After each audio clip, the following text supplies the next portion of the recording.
Hello guys, in this tutorial I'm going to show you guys how to hide or remove category on your Instagram profile. So let's get started. So the first thing is that you simply need to log into your Instagram account. Once you're there, you click on what's edit profile. So after which you scroll down, you simply click on what category.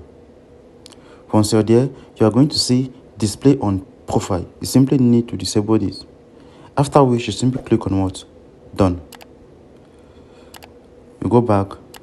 So guys, as you can see, we have actually removed our histogram category. Thank you guys for watching. Don't forget to leave your comments in the comment section below if you face any difficulty doing this.